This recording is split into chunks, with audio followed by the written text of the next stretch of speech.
Selamat pagi, kita mulai saja pagi hari ini diskusi kita. Kita akan melanjutkan apa yang sudah kita bicarakan minggu lalu. Kita akan masih berbicara soal paradigma dalam ilmu sosial. Minggu lalu kita sudah sama-sama belajar tentang dua paradigma, yaitu paradigma yang dikatakan sebagai paradigma positivistik, yang intinya adalah mengikuti tradisi ilmu-ilmu alamiah. Dia ikut prosedur alamiah, jadi sesuatu itu harus bisa diamati, bisa diukur dengan objektif. Itu kata kuncinya. Dia diukur dengan objektif oleh si peneliti. Itu kata kunci dari penelitian positivistik. Jadi yang diteliti itu dianggap objek. Seperti saya meneliti tanaman, maka tanaman itu adalah objek yang saya teliti. Demikian juga dengan manusia. Saya ukur persepsinya, saya ukur perubahan perilakunya, saya ukur dari sudut pandang saya. Itu dia inti utama dari positivistik. Lalu datang kritik terhadap itu. Mengapa dikritik? Karena sudut pandang saya belum tentu sama dengan sudut pandang si peneliti. Saya coba tunjukkan gambar ini pada kalian lagi, nggak apa-apa.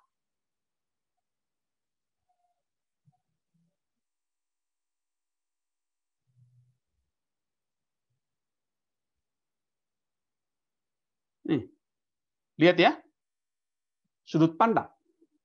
Satu pihak di sini, pasti Anda sudah pernah melihat gambar ini.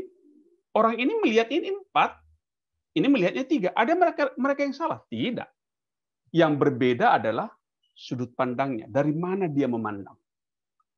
Alangkah naifnya sebuah penelitian apabila seorang peneliti memaksakan sudut pandangnya kepada orang lain. Ini contoh sederhana saja. Ini dibilang 4, dia benar. Dia bilang 3, ini benar juga. Sudut pandangnya yang berbeda.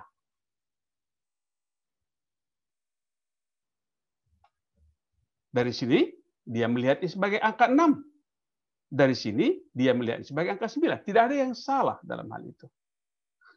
Nah, itu dia. Justru seorang peneliti yang memakai paradigma konstruktivis, melihatnya bukan dari sudut pandang peneliti, tapi dia melihat dari sudut pandang orang yang diteliti. Jadi penelitiannya tidak objektif. Sekali lagi, penelitian dia bukanlah penelitian yang objektif.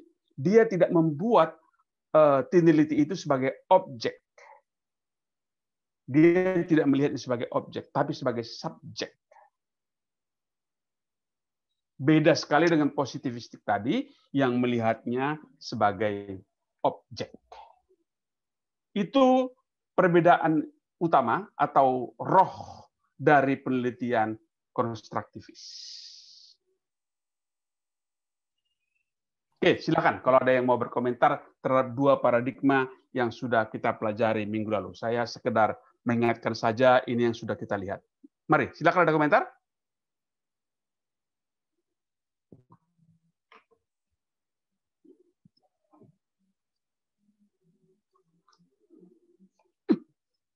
Enggak ada? Apa sudah puas saja dengan paradigma, itulah paradigma yang paling hebat? Atau ada yang perlu saya ulang dari keterangan saya tadi? Bagaimana kita memanfaatkan itu untuk penelitian kita, untuk penelitian Anda nanti? Silakan. Boleh izin bertanya? Ya, silakan.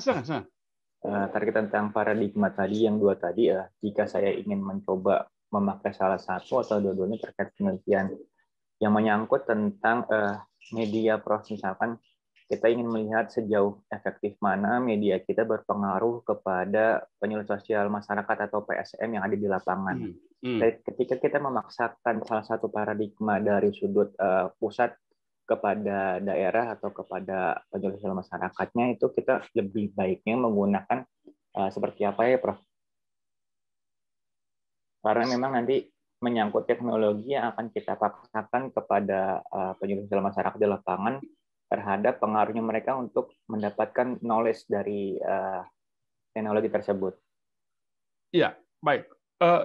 Kurnia, tentu saja saya tidak bisa mengatakan ini yang paling baik atau ini yang kurang baik. Tergantung apa tujuan penelitianmu.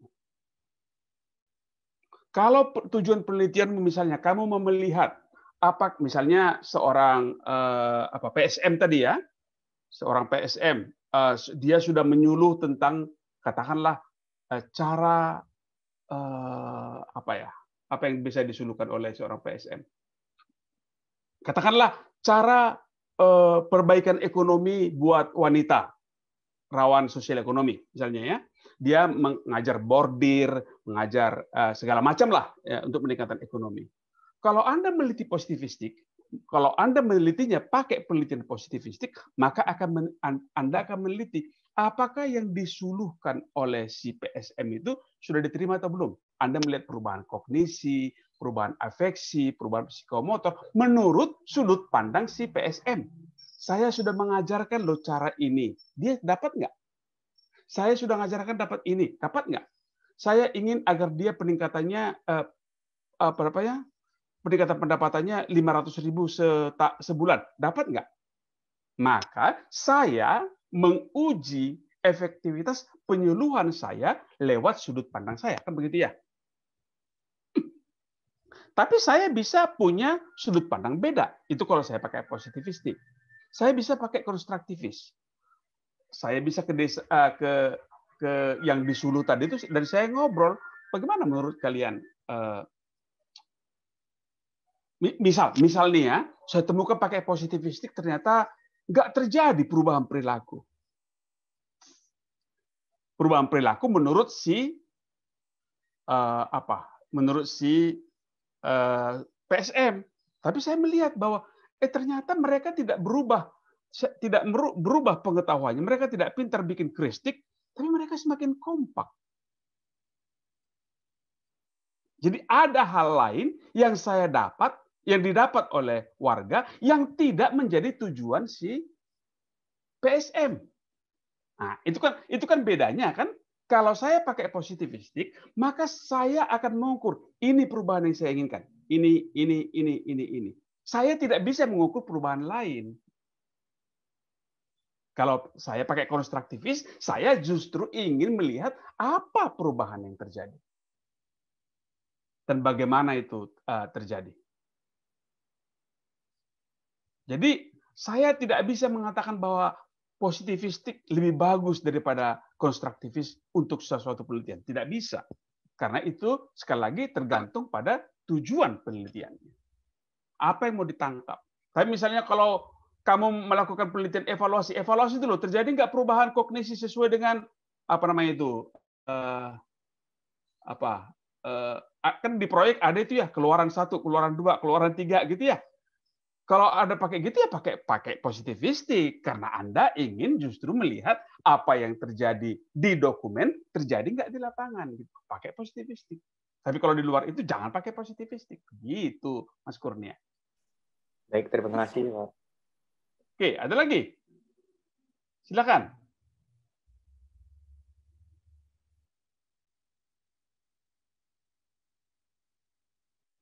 Monggo, masih ada waktu sebelum kita mulai.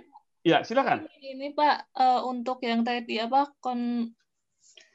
konser yang satunya itu konstruktivis.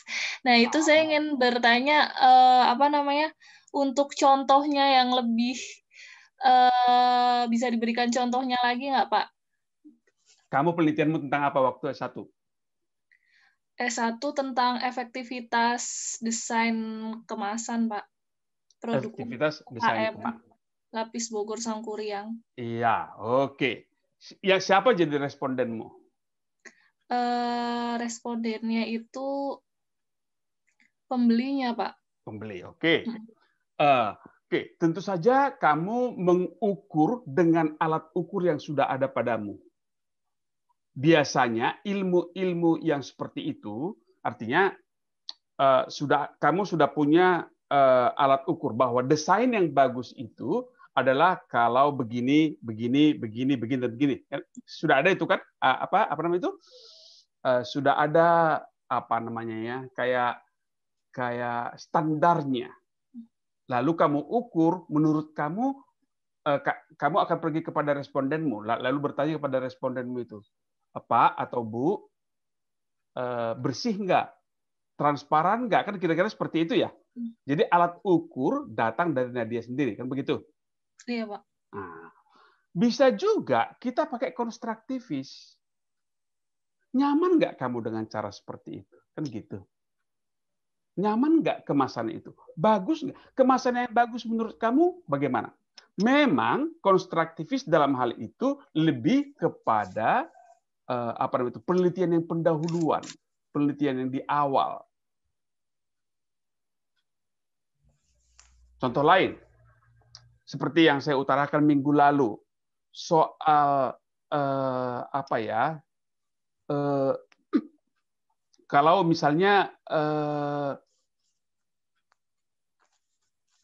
misalnya gini, nanti kan di akhir semester kan Anda diminta mengisi PBM ya, menilai saya, ada kan? Kan ada itu penguasaan materi, cara bikin ujian, cara bikin bla bla bla bla bla bla bla bla. Disuruhlah Anda menilai itu, skor 0 sampai 4. Itu kan positivistik tuh. Mengapa saya katakan itu positivistik? Karena alat ukurnya datang dari IPB. Ya kan? Standar-standar itu kan datang dari IPB. Anda tinggal mengkuantifikasi saya. Padahal barangkali kalau ada orang meneliti dari sudut pandang konstruktivis, saya tidak pakai itu barangkali. Saya akan tanya pada Nadia, menurut kamu Bu Sarwititi itu kayak apa? Bu Sarwititi itu sih penguasaan materinya bagus.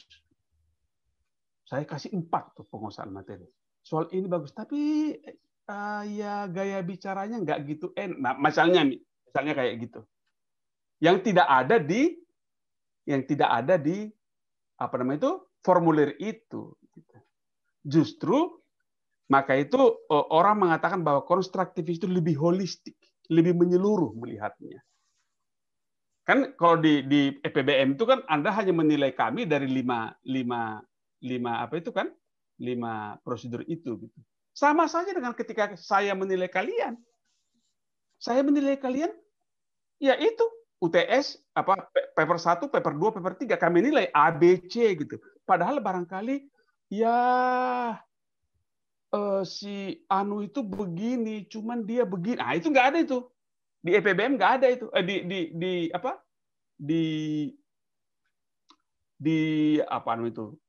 Apa namanya itu? Transkripmu nggak ada itu. Nggak ada di transkrip itu misalkan dia dapat A tapi sering terlambat, nggak ada itu. Dia dapat A tapi nggak disiplin gitu, nggak ada itu. Saya kasih nilai saja gitu. Karena penilaiannya sangat objektif. Saya misalnya yang sering saya ilustrasikan di kelas ini adalah soal kemiskinan. Apa sih kemiskinan itu? Bahagia. Apa sih bahagia? Emangnya kalau Saddam sudah senyum-senyum itu artinya bahagia? Jangan-jangan dia sedang mengejek saya. Bisa saja kan? Saddamlah yang paling tahu apa arti senyum dia. Saya tidak bisa. Mahasiswa saya senyum-senyum semua ketika saya kuliah. Berarti saya jago nih ngajar. Barangkali tidak. Tidak. Ada yang senyum di situ karena, ngapain kau di situ? Bisa saja kan kayak gitu kan. Yang tahu arti senyummu, kamu sendiri, bukan saya. Kalau orang positivistik, saya menafsirkan sendiri. Oh, ini Esti sedang senyum nih. Senang lihat saya gitu. Haikal belum mandi nih, nggak kelihatan fotonya gitu. Kan saya yang nafsir. Itu kan tafsiran saya atas fenomena itu, bukan tafsiran Anda. Padahal Anda yang melakukannya. Begitu, Nadia. Jadi orang konstruktivis itu melihat dari sudut pandang pelakunya sendiri, bukan dari sudut pandang saya. Pak, kalau untuk yang konstruktivis itu apakah bisa dengan menggunakan skala Likert juga, Pak? Enggak. Berarti lebih ke kualitatif ya, Pak ya? Betul. Skala Likert itu kan sangat positivistik, kan? Skala Likert itu sangat positivistik karena dinilai sudah suka sekali, sering sekali gitu. Yang sering sekali itu Anda pula yang hitungnya gitu. Apa sering saya sama dengan sering kamu? Enggak kan? Kalau saya makan 5 kali sehari itu sering apa jarang? Sering. Tapi ketika saya di Filipina, orang biasa makan 6 kali sehari. Tapi sedikit-sedikit. Di Jawa, janganlah di Jawa, di kampung saya, orang makan cuma 2 kali sehari. Cuma sekali makan segunung Rinjani gitu. Beda kan seringnya kan? Maka kalau saya pergi ke kampung, makan berapa kali sehari? 2 kali sehari. Dia katakan itu sering. Tapi kalau di Los Baños, itu termasuk orang yang jarang makan. Kalau saya misalnya ketemu dengan siapalah yang istri teman saya sekali sebulan gitu, itu termasuk sering apa jarang? Barangkali kita katakan sering. Tapi kalau suaminya ketemu dia sekali sebulan, ya itu jarang kan begitu. Saya yang membuat tafsir tentang apa yang ada di lapangan begitu. Itu perbedaan utama antara positivistik dengan yang konstruktivis. Positivistik saya yang buat penilaiannya. Kalau konstruktivis orang itulah yang mengemukakan konstruknya. Ya Pak, terima kasih Pak. Oke, kita teruskan dengan yang sekarang ya. Kita akan masuk pada yang kedua. Yang ketiga. Oke. Ini konstruktivisme yang lalu. Tentu saja begini, kalau kalian perhatikan, ketika saya masuk ke paradigma yang berikutnya, maka dimulai dengan kritik terhadap paradigma sebelumnya. Mula-mula kita bicarakan positivistik, lalu ada kritik terhadap positivistik, muncullah apa yang namanya konstruktivis. Sekarang konstruktivis dan positivistik dikritik lagi. Apa kritiknya? Kritik yang paling utama adalah bahwa orang kritis, ini paradigma kritis, berikutnya ini adalah paradigma kritis. Orang kritis mengatakan bahwa positivistik itu tidak memadai dan tidak adil. Mengapa tidak memadai? Kita sudah bicarakan. Dia sangat reduksionis, dia sangat objektif, tidak memperhatikan jalan pikiran orang. Itu sudah kita lihat tadi. Kemudian, konstruktivis itu tidak memperhatikan konteks politik. Bahkan sering sekali dimanfaatkan oleh kekuatan politik. Oke, penelitian yang paling klasik tentang budaya kan itu dilakukan oleh antropolog Belanda zaman dulu untuk menguasai daerah jajahan. Contoh yang paling klasik adalah ketika Snok-Rogroene diminta untuk meneliti masyarakat Aceh. Snok-Rogroene antropolog yang luar biasa, dia tinggal di Aceh, dia menjadi Islam, agar dia dapat bagaimana cara berpikir orang Aceh.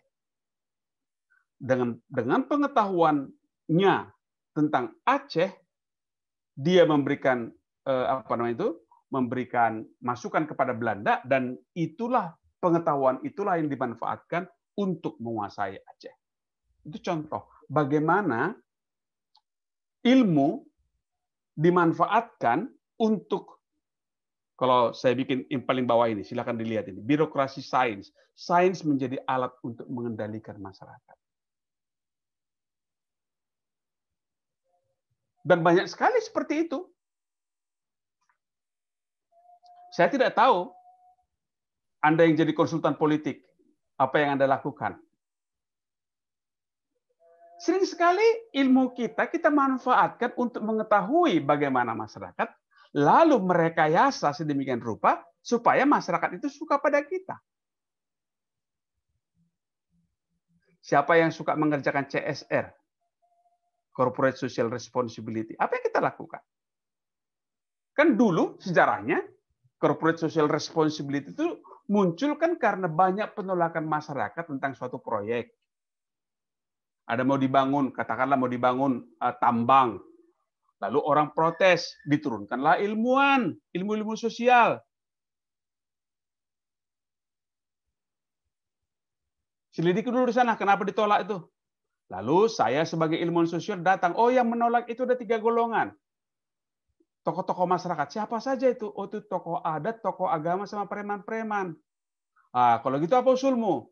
Tokoh agama itu ya supaya dia tidak begitu ribut, masjidnya kasih toalah. Preman-preman bagaimana nih? Preman-preman dikasih satpam, jadi satpam supaya dia tidak recok. Lalu tokoh-tokoh adat ini gimana? Kita kasihlah nanti di situ pertunjukan kesenian, kasih alat-alat musik supaya mereka diam. Dilakukanlah itu. Setelah dapat itu orang-orangnya diam dan proyek jalan. Apa artinya? Bahwa sains kita sudah pakai untuk pengendalian masyarakat. Sains tidak lagi memberdayakan masyarakat, tapi sains kita pergunakan untuk mengendalikan masyarakat. Itu kritik utama kaum kritis terhadap positivistik dan konstruktivis. Sains yang sudah menjadi alat untuk mengendalikan, untuk menaklukkan masyarakat. Tahu dalam bahasa lainnya, sains menjadi instrumental. Dia menjadi sangat dimanfaatkan oleh kaum elit untuk menguasai masyarakatnya.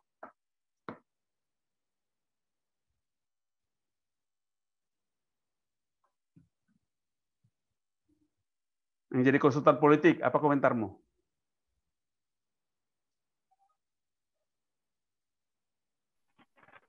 Ya, profesional, Pak. Kan kita sudah dibayar. That's Ya it. kayak pengacara, Pak. Pengacara kan bekerja profesional. Itu dia. Itu kritik utamanya. Ketika ilmu kita pakai untuk menjadi alat untuk merekayasa.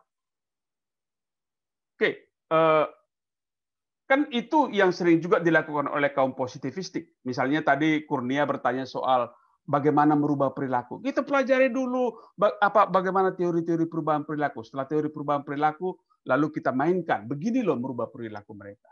Atau Nadia tadi mau meneliti soal bagaimana kemasan yang paling diinginkan oleh konsumen. Lalu dibuatlah seperti itu supaya konsumennya tertarik.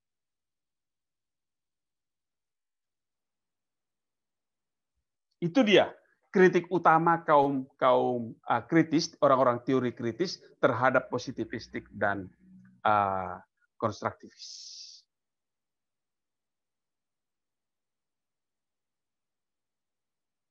Karena ilmu justru dipergunakan untuk menguasai, untuk mengendalikan masyarakat. Dia justru tidak dipakai untuk memberdayakan masyarakatnya. Tentu saja yang saya maksud pemberdayaan adalah pemberdayaan yang equalizing power ya, benar-benar memberdayakan masyarakat, bukan soal meningkat pengetahuannya, meningkat pendapatannya, bukan hanya itu, tapi adalah soal power relation. Baik, datanglah kaum kritikalis. Ya, silakan. Pak, izin sering di lapangan Pak saya menemukan terutama kayak petahana lah, misalkan bupati mau nyalon lagi jadi bupati seperti itu kan.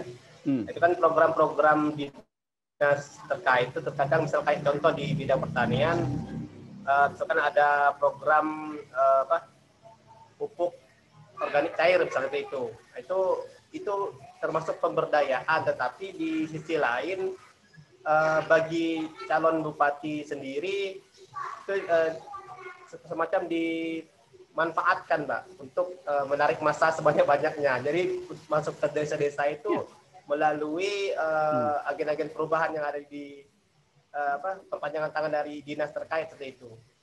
Itu jadi dua manfaat yang didapatkan dari segi politiknya, masanya dapat, kemudian dari pemberdayaannya juga, Pak. Gitu. Itu sering kami temukan di lapangan, Pak. Ya, ya itu yang saya katakan tadi. Kalau memang tujuannya untuk pemberdayaan, that's okay. Itu bukan nggak saya. Ada teman saya seorang politisi yang memakai pupuk cair. Saya tahu di Cianjur dan di Jawa Tengah itu mainan dia gitu. Buat saya itu oke-oke saja. Tapi kan ketika itu menjadi berbahaya, ketika saya istilahnya itu merekayasa, mengapa namanya itu, mempergunakan ilmu itu sedemikian rupa untuk tipu-tipu gitu. Itu banyak ilmu itu dipakai untuk tipu-tipu, untuk membuat masyarakat itu jadi patuh gitu. Itu dia. Baik. Jadi datanglah kaum kritikalis ini. Kaum kritikalis bilang nggak benar ini dunia ilmu kita ini selama ini. Ilmu pengetahuan kita ini kok jadi kita manfaatkan untuk memperdaya masyarakat.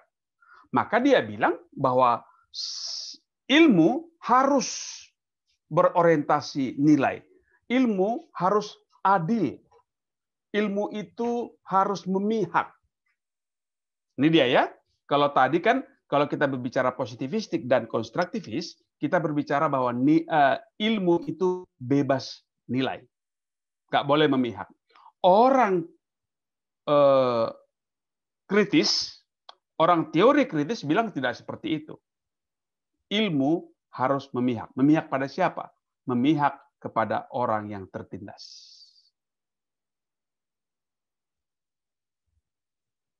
Dia harus memihak pada orang yang tertindas. Dia harus syarat ideologis.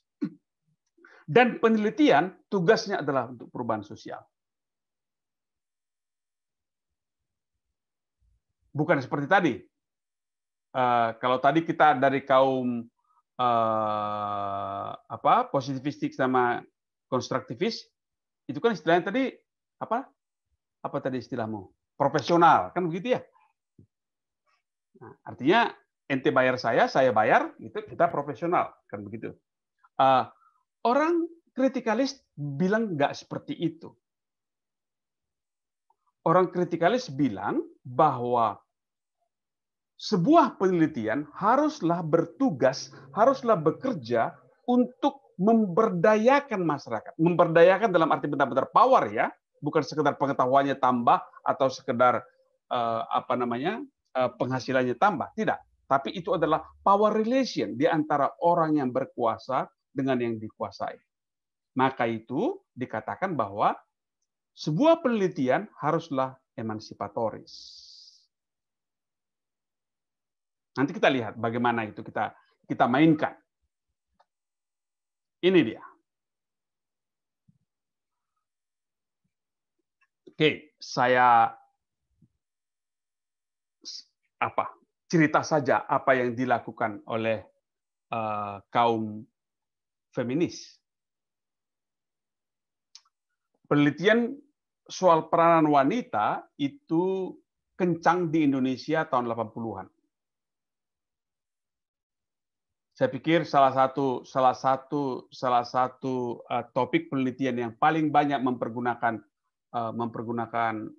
teori kritis, walaupun tidak semua ya, adalah perempuan. Studi-studi feminis tahun 80-an. Nadia dapat gender dan pembangunan ya? Enggak Pak, enggak ngambil waktu itu. Oke. mata kuliah elektif, tapi sempat ada di ilmu penyuluhan tentang gender juga, Pak. Sama di ilmu keluarga konsumen, gender pembangunan. Iya, agak beda sedikit yang di IKK dengan yang di SKPM. Di IKK itu lebih positivistik, kalau yang di SKPM itu lebih kritis. Nggak usah lah kita bahas ke situ, terlalu nanti berantem antara IKK dengan SKPM. Yang ingin saya lihat gini, orang-orang studi feminis pertama kali datang dengan berkata seperti ini, apa hak-hakmu, hai perempuan, dan apa kewajibanmu? Saya ikut melakukannya ketika itu. Kita daftar berapa jam seorang pria bekerja dan berapa jam seorang wanita bekerja, suami istri di rumah. Kita berikan formulir di rumah masing-masing. Bangun jam sekian, melakukan ini segala macam. Lalu datanglah hasilnya bahwa perempuan itu bekerja 8-12 jam per hari, sementara pria bekerja 6-8 jam per hari. Lalu kita bertanya, apa hak-hak laki-laki dan apa hak-hak perempuan? Kita kan bicara soal kekuasaan. Maka kelihatanlah hak laki-laki itu bla bla bla bla bla bla bla, banyak sekali hak-haknya. Perempuan itu haknya menentukan warna horden rumah, menentukan di mana beli jengkol gitu. Jadi kecil sekali. Kita bicara ekonomi. Berapa proporsi penghasilan dari pria dan berapa penghasilan dari wanita. Ternyata memang lebih besar pria dibanding dengan wanita. Lalu penelitian itu diteruskan dengan berkata kepada mereka, adil nggak ini menurut kalian? Laki-laki bekerjanya sekian jam, perempuannya bekerja sekian jam, laki-lakinya menghasilkan uang, perempuannya menghasilkan uang, kekuasaan pria sangat besar, kekuasaan wanita sangat kecil. Adil nggak ini? Itu pertanyaan berikutnya. Sehingga ketika saya mempertanyakan soal adil atau tidak, ketika itu saya sedang ini dia, membongkar hubungan kekuasaan yang dibangun oleh sejarah dan sosial. Saya sedang membongkar itu. Saya sedang dismantle, bahasa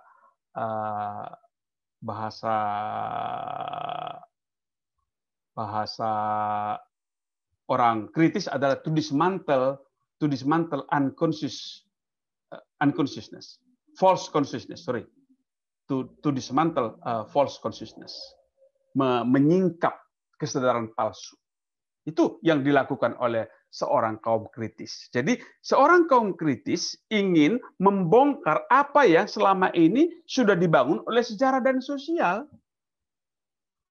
Bagaimana itu membangun? Ya udah, kita diajari oleh agama kita diajari oleh adat kita bahwa laki-laki lah yang berkuasa atas perempuan.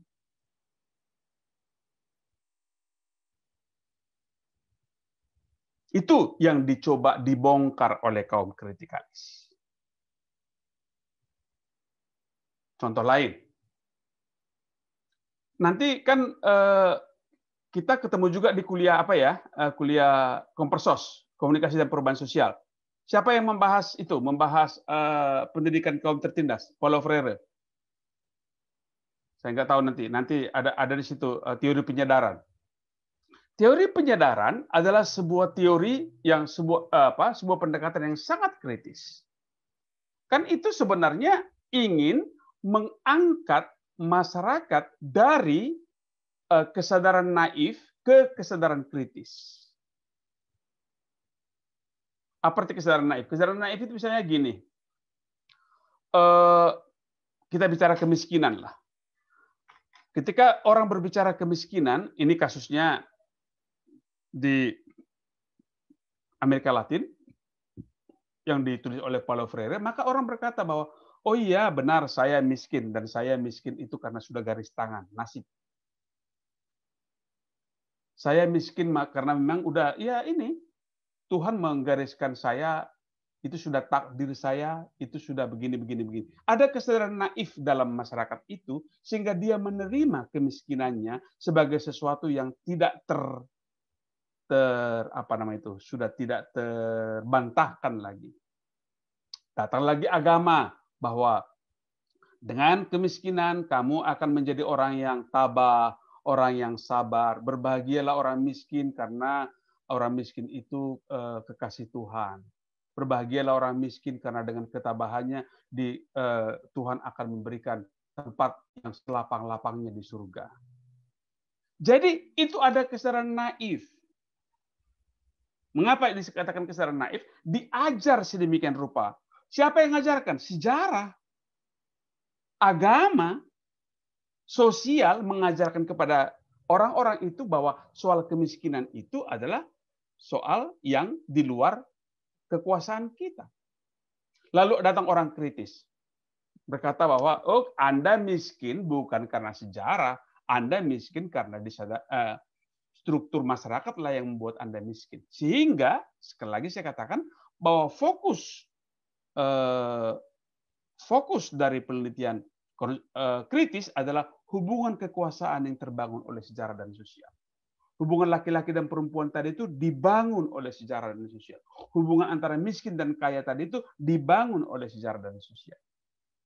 Karena itu, orang-orang kritis, tujuan utama penelitian kritis adalah membongkar hubungan itu. Membongkar hubungan yang tidak adil tadi itu. Adil cek saha, ya adil menurut si peneliti.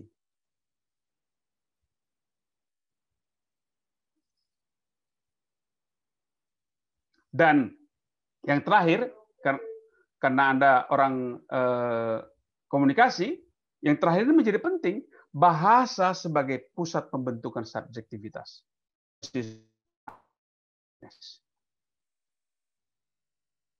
Saya tidak tahu siapa yang bimbingan saya di sini. Biasanya bimbingan saya itu ketika tahu saya pembimbingnya, kapan saya bisa menghadap. Mohon petunjuk. Ketika ada berbicara petunjuk, ketika menghadap, itu dari orang golongan bawah ke atas, apa dari atas ke bawah, apa setara? Atas ke bawah. Betul. Bawah ke atas. Ke atas. Ketika Anda berbicara menghadap, itu berarti ada persoalan, ada ketundukan. Itulah pusat bahasa sebagai pusat pembentukan subjektivitas itu.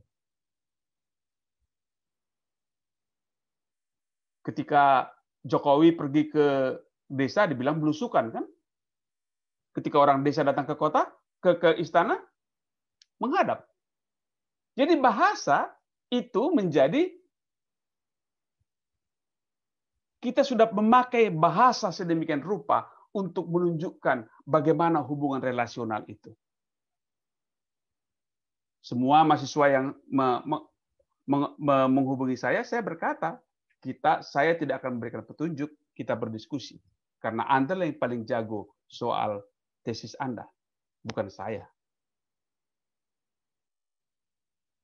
Walaupun saya tahu bahwa ada juga mahasiswa, dosen yang merasa bahwa memang dia harus dihadap, harus digugu dan ditiru. Kan itu ya. Ketika Anda bicara bahwa guru itu adalah digugu dan ditiru, itu adalah pengakuan bahwa ada hubungan kekuasaan yang tidak boleh diganggu-gugat antara guru dengan murid. Itu yang akan dibahas oleh kaum kritis. Jadi dia tidak semata-mata mengumpulkan fakta. Dia tidak semata-mata hendak membangun teori. Tujuan utamanya adalah untuk membongkar kepercayaan yang selama ini dibangun sebagai kebenaran. Justru itu yang ingin dibongkar. Membongkar yang sudah mapan itu. Itu tujuan utama kaum kritis. Beda sekali dengan positivistik dan konstruktivis yang sangat instrumental tadi. Beda sekali.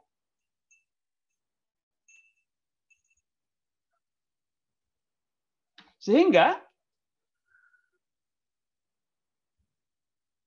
orang-orang kaum kritis melihat ada false consciousness, teori kesadaran palsu.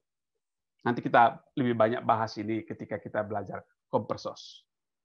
Ada kesadaran palsu, ada kesalahan pada diri manusia yang melihat bahwa sesuatu itu sudah apa namanya itu? Sudah dari sononya, sudah tidak terbantahkan. Ya itulah, sudah seperti itu. Sehingga muncul teori kritis ini, seperti saya katakan tadi, pertama sekali digunakan oleh kaum-kaum feminis, yang kedua dipakai oleh orang-orang pendidikan. Mengapa orang pendidikan menjadi penting? Itu dipergunakan oleh kaum pendidikan. Kita bisa melihat siapa yang sudah anaknya SD, pasti melihat itu betapa berkuasanya seorang guru menentukan benar atau tidak kepada seorang anak. Begitu hebatnya kekuasaan guru itu. Guru itu nggak boleh diprotes. Jadi, tadi sudah saya katakan di bidang agama. Misalnya contoh yang paling banyak kan tentang wanita, itu juga kritik terhadap kaum-kaum agama. Mengapa? Karena ya apa boleh buat bahwa ahli-ahli tafsir itu pada umumnya laki-laki, sehingga banyak sekali tafsir-tafsir ayat suci sangat menguntungkan laki-laki. Pendidikan kayak gitu, adat kayak begitu, dan lingkungan.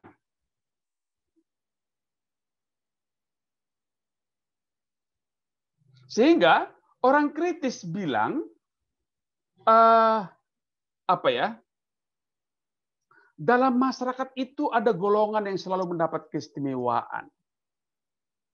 Guru harus diikutin, nggak boleh diprotes walaupun salah. Ketika guru itu salah, silaf, boleh dimaafkan. Kalau murid salah, dapat dekau.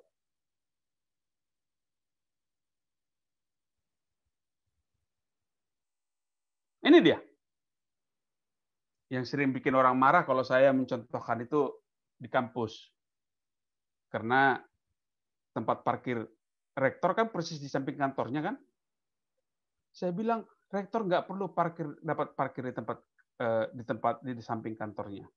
Bagus lagi parkirnya. Kenapa? Karena rektor itu ada supirnya. Sehingga kalau dia pun tidak dapat tempat parkirnya di Cibinong gitu, dia bisa diantarkan dulu oleh supirnya ke depan kantornya, lalu dia parkir entah di mana gitu. Yang perlu dapat parkir dekat itu adalah orang-orang yang tidak punya supir, supaya tidak jauh jalannya. Tapi itulah, kan kita sudah terima sedemikian rupa bahwa di semua kantor yang namanya tempat parkir yang paling bagus itu ada pada pejabat paling tinggi. Padahal mereka nggak perlu itu sebenarnya. Karena dia punya supir yang bisa dipanggilnya kapan saja. Dalam masyarakat selalu ada golongan yang mendapat keistimewaan. Dan kita menganggap keistimewaan itu sebagai sesuatu yang biasa, yang sudah wajar, sudah dari sononya kayak begitu. Itulah kesadaran palsu yang ingin dibongkar oleh kaum kritis. Dan kita menganggap privilege tadi itu biasa saja, alamiah, tidak tertolak. Dan ini menjadi gawat ketika itu mengakibatkan penindasan. Kalau rektor dengan saya ya nggak ada penindasan di situ. Tapi di berbagai tempat ada penindasan. Misalnya ketika kita berbicara soal peranan wanita di Indonesia, memang ada penindasan dari laki-laki terhadap perempuan.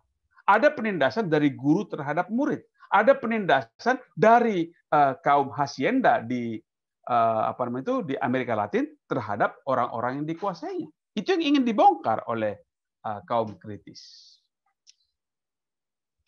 Sehingga kaum kritis beranggapan bahwa penelitian itu harus berimplikasi pada sistem reproduksi dan penindasan kelas, bukan sekedar mengemukakan fakta. Sekali lagi, kaum kritis tidak melihat penelitian itu adalah semata-mata untuk keperluan teori.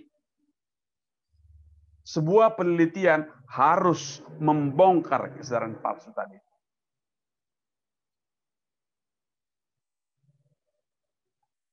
Sehingga teori kritis selalu melihat ada hubungan yang tidak seimbang yang harus dibongkar.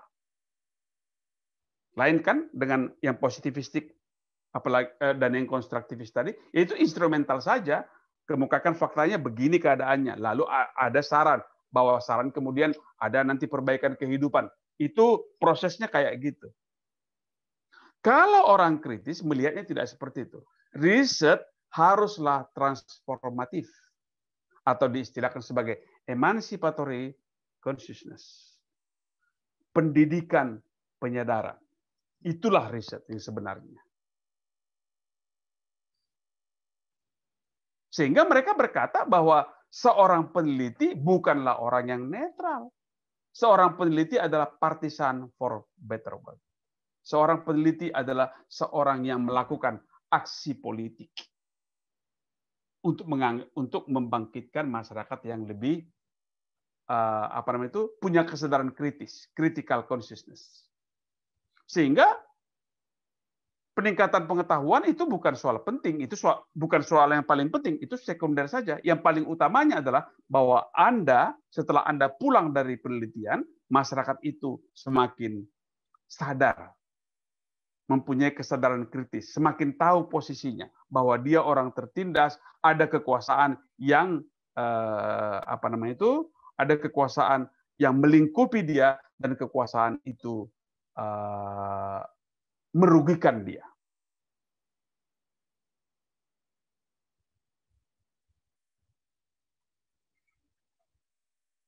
Oke, saya sudah melihat wajah-wajah yang agak keriting karena tidak begitu seru ceritanya rupanya.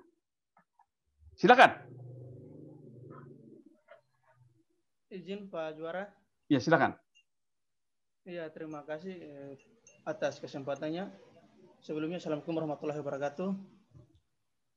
Ya, menarik terkait dengan teori kritis.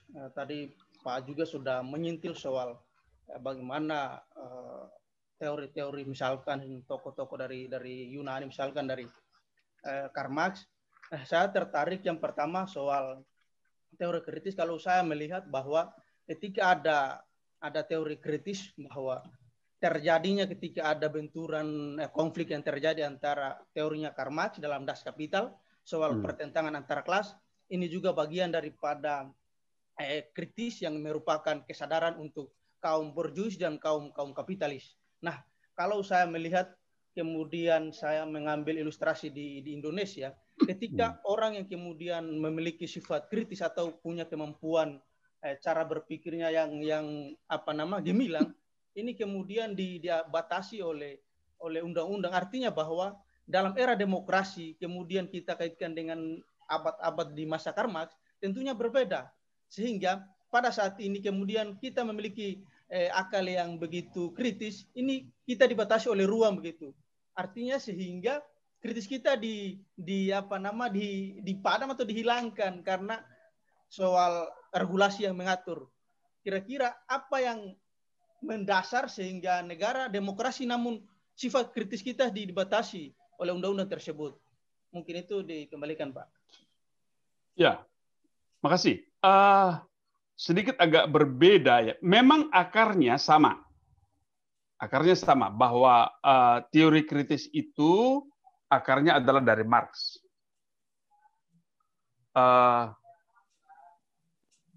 Bahwa ada ketidakadilan dalam hubungan antar kelas. Kalau Marx kan bilang antar kelas begitu ya. Itu akarnya seperti itu. Akarnya di situ, tapi kalau menurut saya, kalau ketika kita berbicara teori kritis tidak berbicara soal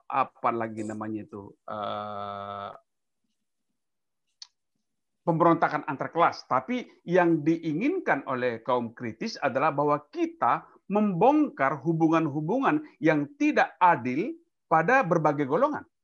Bukan hanya kalau Marx kan kelasnya kan kelas sosial, kelas ekonomi kan. Kalau tadi saya tunjukkan bahwa ketika ketika kita berbicara soal bagaimana adat, bagaimana hubungan antara pria dan wanita, bagaimana hubungan antara guru dengan murid, itu dibongkar semua oleh si kaum kritis ini. Bahwa ada regulasi yang mengatur itu, ya tentu saja kita berbicara soal ini. Agak terlalu jauh memang kalau kita mau berbicara soal demokrasi dan teori kritis, bahwa teori kritis memang ingin mengguncang ketidakadilan, itu betul. Itu betul. Bahwa kaum kritis itu mengguncang ketidakadilan. Itu memang janganlah mengguncang, ya, membongkar, to dismantle. Istilah mereka adalah to dismantle false consciousness. Bahwa itu tujuannya betul. Dan apakah itu perlu? Itu tadi, kalau pertanyaan Anda adalah apakah itu etis atau tidak, ya tergantung kepada bagaimana kita melihatnya. Apakah etis mengeksploitasi? Itu juga pertanyaannya, kan begitu ya. Membiarkan eksploitasi etis enggak? Ya enggak etis juga. Apakah kita mengguncang kestabilan yang sudah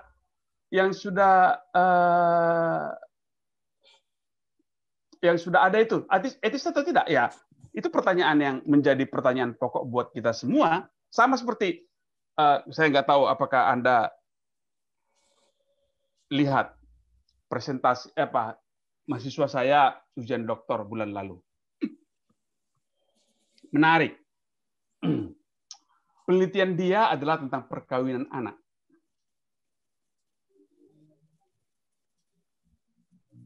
Hanya 5 km dari kampus kita yang hebat itu, perkawinan anak itu ribuan per tahun. Perkawinan anak itu adalah perkawinan yang dilakukan oleh orang di bawah 18 tahun. Dan ternyata oleh masyarakat itu dianggap sebagai oke-oke saja. Agama, oke. Adat, agama bilang setelah akil balik, perempuan itu sudah boleh menikah. Laki-laki dan perempuan sudah boleh menikah akil balik. Sehingga tidak ada perkawinan anak kalau di konsep itu. Adat, ya daripada dia hamil duluan, biar aja. Ekonomi, oh iya, daripada dia menderita di bawah tanggungan orang tuanya terus yang miskin, lebih bagus dia nikah saja. Dan banyak sekali yang menikah itu adalah menjadi istri keberapa. Sehingga kalau kita melihatnya dari sudut pandang konstruktivis dan dari sudut pandang positivistik, that's okay, no problem. Tapi orang kritis melihat nggak gitu. Di situ ada eksploitasi, kan begitu. Paham maksud saya? Kalau Anda memilih menjadi kaum kritikalis, Anda memang punya ideologi. Anda bukan orang yang netral. Anda tidak menjadi orang yang netral. Anda orang punya ideologi bahwa ini ada yang perlu dibebaskan. Ini ada yang perlu ini nggak benar ini. Eksploitasi ini. Kira-kira seperti itu. Apakah itu etis? Itu tergantung pada ideologi Anda. Soal etika kan itu soal ideologi kan? Gitu, Mas. Ya, terima kasih, Pak. Mohon izin, Pak. Ya, silakan. Sadam. Terima kasih, Pak Juara. Sudah memaparkan teori kritis ya, sedikit banyak sekali menggugah hati kita, pikiran kita juga, Pak. Saya sebenarnya kalau saya agak mengkritisi juga kebijakan ini nih, Pak, jurusan. Kenapa memilih pembimbingnya semester 1, padahal saya belum ketemu Pak Juara. Jadi saya nggak menyempatkan itu nulis opsinya Pak Juara ini. Kalau bisa direvisi, saya mau direvisi nih. Ini nggak adil gitu, Pak. Kita belum menemukan mutiara di studi ini. Mutiaranya ada di sekarang nih, Pak. Biar masuk gitu. Mudah-mudahan Pak Juara nanti mau juga berbagi gitu ya, sharing. Walaupun saya bukan bimbingannya secara kultural, saya karena mahasiswa Pak Juara, saya mau menghadap, Pak. Karena atau sharing, saya tidak mau dihadap karena di situ terjadi hubungan yang tidak seimbang. ini berlaku ke Pak Juara aja. Kalau ke yang lain bisa nilainya C atau D ini Pak. Gitu. Enggak lah. Nah, ini Pak. Ini masuk ke ini intermezzo aja Pak. Saya mau masuk ke pertanyaan. Ini kan tadi Bapak dari teori kritis ini titik utamanya adalah membongkar sesuatu yang sudah melembaga, kira-kira begitu. Nah, kemudian juga di situ ada konsep keadilan dan seterusnya. Memang kalau Bapak juga tadi lihat, saya lihat slide juga bahwa membongkar sesuatu yang melembaga dan kemudian juga tentang konsep keadilan itu masih sifatnya subjektivis. Nah, jangan sampai ketika kita menerapkan teori kritis, justru kita menjadi keterasingan dalam keramaian, kira-kira begitu, Pak.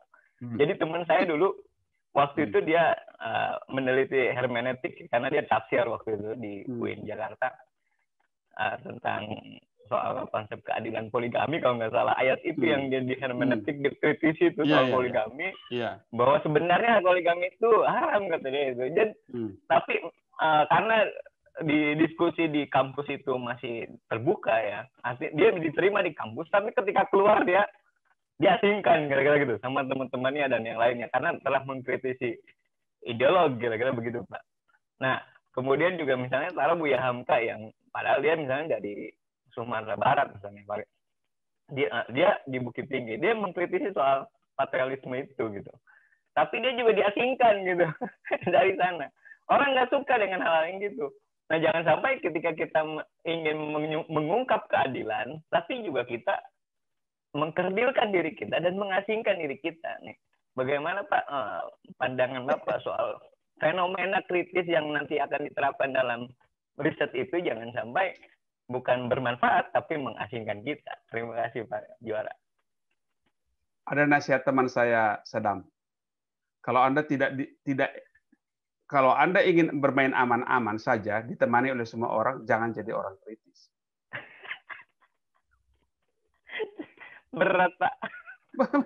Loh, Freire akhirnya diusir dari negaranya, dibuang. Ketika kami memulai tahun 80, ketika kami memulai soal peranan wanita di kampus IPB, saya ingat tuh hari Jumat saya mengajar, hari Senin puluhan poster ada di kampus IPB mengatakan bahwa ini haram. Jadi kalau nggak mau seperti itu ya nggak usah lakukanlah positivistik dan konstruktivis saja. Gitu. Tapi apakah Anda mau membiarkan ketidakadilan saja? Itu persoalan kritis juga lagi. Itu dia. Saya tahu banyak yang seperti itu. Apakah ketika mula-mula gerakan lingkungan di Indonesia diterima dengan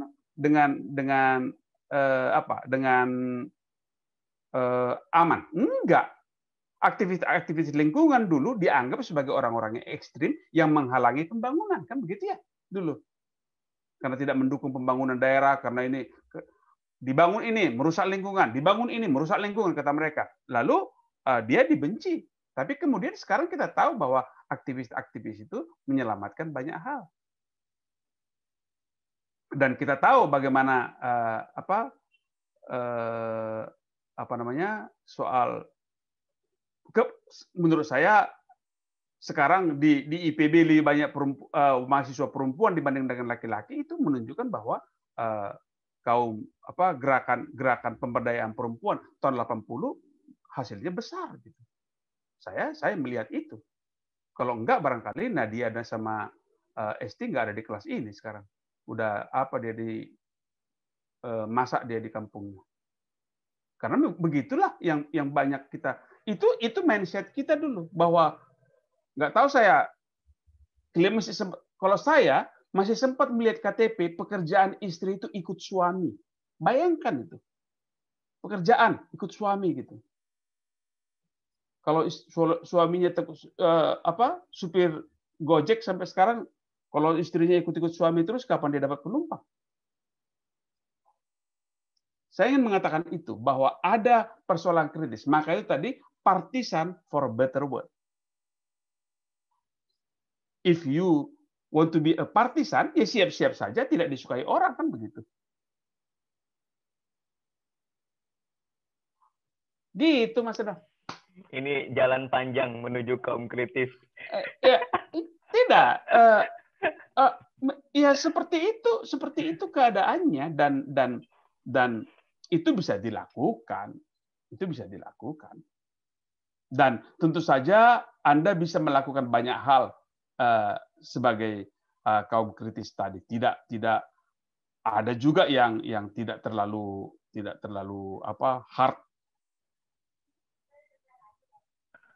Oke. Oh ya Pak, satu lagi Pak, ini mohon maaf. Ya, silakan.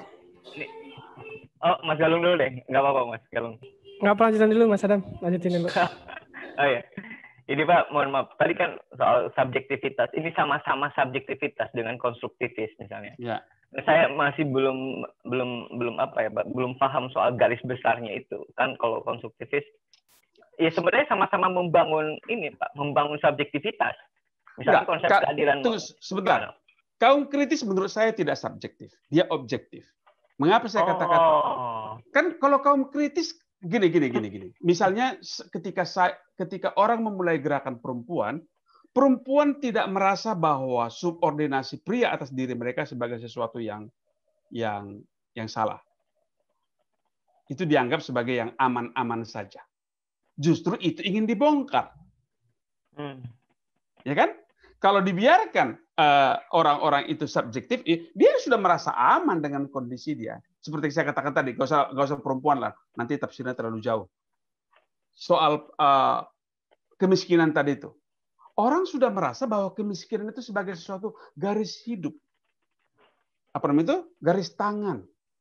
Dia sudah merasa, ya ini jalan hidup saya, ini jalan Tuhan. Walaupun saya menderita di dunia, saya punya tempat di surga yang sangat bagus dikasih oleh Tuhan.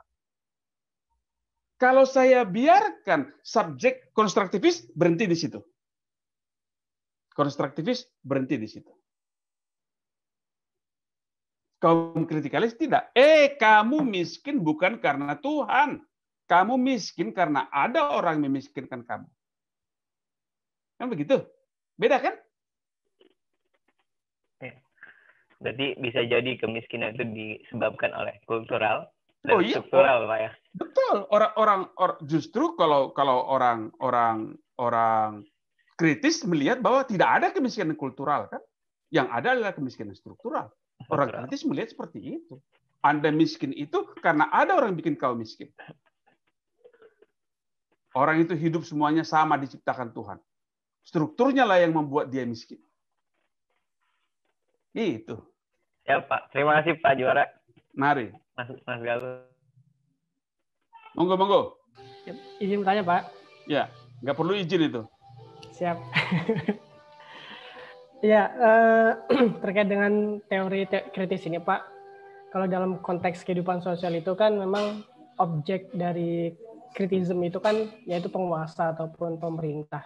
Saya ingat dengan teori dari Lord Acton, itu sekitar abad 19, dia mengatakan itu power tends to corrupt and absolute power corrupts absolutely. Nah, dia itu mengatakan kekuasaan itu cenderung akan korupsi. Nah, korupsi ini diartikan tidak hanya sebatas uang saja, tetapi bisa korupsi kebijakan, korupsi keuangan, korupsi informasi terutama, korupsi informasi dan sebagainya. Nah, saya ingin mengaitkannya dalam konteks hari ini, yaitu digitalisasi dan di mana peran media massa itu memang sangat besar terhadap opinion leader di masyarakat itu.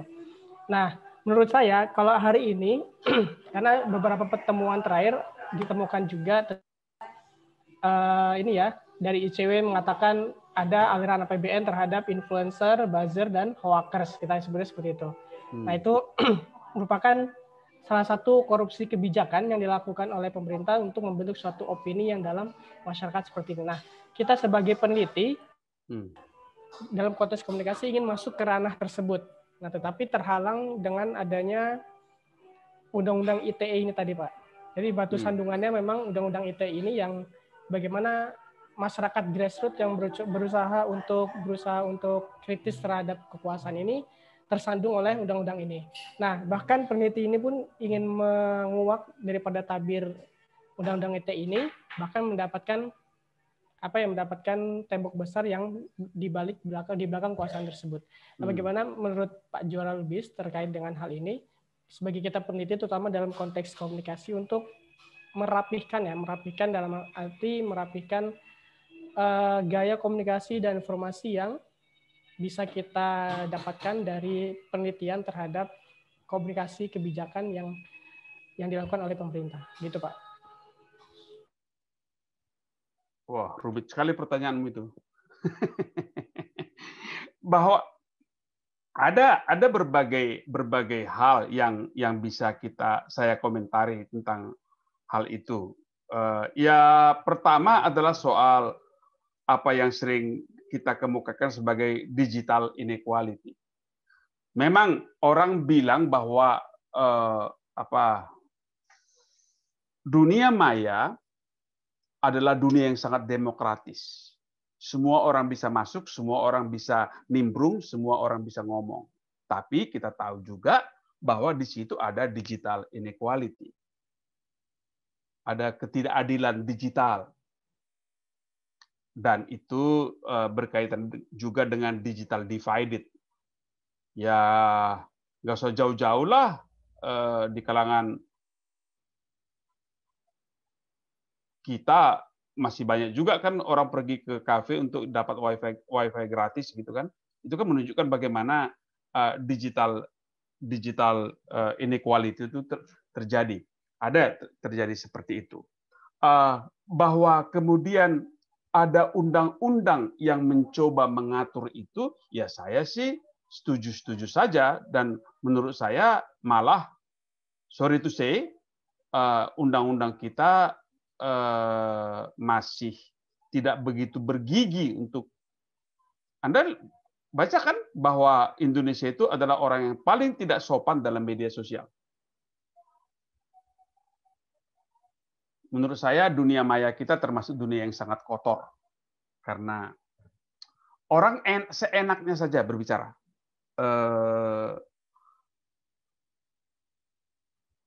Bahwa kalau umpamanya Pak Mas Galung bilang Pak Juara itu ngajar terlalu serius ya, atau Pak Juara itu ngajar terlalu lambat ya gitu.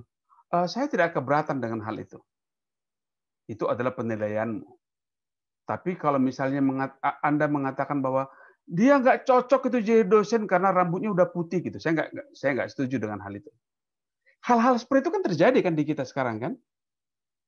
Terjadi hal-hal. Menurut saya itu perlu diatur oleh undang-undang. Itu perlu diatur oleh undang-undang. Bahwa ada tidak terjadi keseimbangan dalam arus informasi, betul. Saya setuju itu, dan kita bisa, itu menjadi isu yang sangat penting ketika kita bicara digital inequality dan digital divided. Banyak tantangan besar buat kita.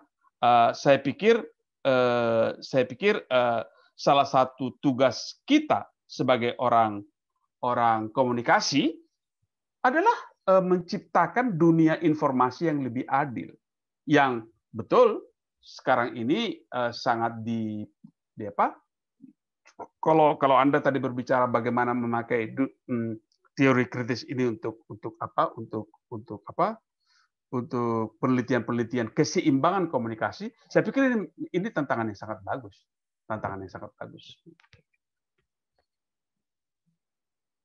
Saya nggak bisa komentar banyak, Mas Galung. Itu insight saya saja. Memang kalau Anda tanya bagaimana baiknya, saya nggak tahu. Karena dunia maya adalah dunia yang masih baru buat kita. Kita tidak punya cukup amunisi di kita. Akhir tahun lalu Anda bisa melihat betapa Trump yang katanya kepala negara adik kuasa bisa diblok Twitternya. Kan gila itu. Seorang Trump diblok Twitternya, mabok dia, habis. Kita nggak punya apa. Siapa sih sekarang yang punya kekuasaan? Nggak tahu saya. Bayangkan, seorang Donald Trump yang adalah presiden Amerika yang kita anggap orang ternyata ketika Twitternya diblok, mabok dia. Itu dia. Oke. Ada lagi? Boleh, Pak. Ya, silakan. Tadi masih menyambung Mas Adam, Pak, sebenarnya, Pak. Saya tertarik tentang asing dalam keramaian, Pak. Jadi kalau misalnya kita sebagai kaum kritis, Pak, di tengah-tengah birokrasi, ketika kita ingin mengkritisi program pemerintah, sedangkan kita berada di dalam lingkaran tersebut, Pak. Jangan-jangan ketika kita mengkritisi suatu program untuk memberdayakan masyarakat, malah kita akan dimutasi ke Papua, misalnya, Pak, seperti itu, Pak. Jadi suatu tantangan yang berat juga nih. Jangan bilang kita dimutasi. Emangnya dimutasi ke Papua itu malah petaka? Enggak juga sih, betul kan jauh dari keluarga. Enggak, ya itu seperti saya katakan tadi, seorang peneliti kritis, dia adalah orang partisan. Take it, ada risikonya. Ada risiko yang harus Anda ambil. Dan siaplah dengan risiko itu. Harus siap seperti itu. Harus memang seperti itu. Nggak bisa tidak. Seperti yang saya katakan tadi, kami soal peran wanita banyak poster kami hadapi. Freire lah yang paling besar. Freire dibuang. Bayangkan seorang profesor di perguruan tingginya dibuang, nggak dibolehkan tinggal di negaranya, dan dia pindah ke Swiss. Ketika itu memang Swiss, Dewan Gereja Dunia menerima dia menjadi konsultan di sana. Tapi kita bisa melihat bahwa that's a risk yang harus diambilnya. Bahwa kalau Anda, tentu saja kalau Anda mengatakan bahwa apakah resikonya pasti dimusuhi oleh birokrasi, ya belum tentu juga. Tentu saja ada pendekatan-pendekatan yang berbeda yang bisa dilakukan. Misalnya kalau untuk Anda mau bermain dengan PSM sebagai seorang PSM yang baik, bisa juga pakai teori kritis. Coba kita bikin bukan seperti inilah gaya pemberdayaannya. Itu pernah juga saya kritik itu di Anda dari Kemensos ya. Jadi saya bisa bercerita sedikit apa yang pernah saya teliti dari Kemensos. Penelitiannya tahun 90 sekian. Ketika itu ada SDSB. Masih ingat nggak SDSB?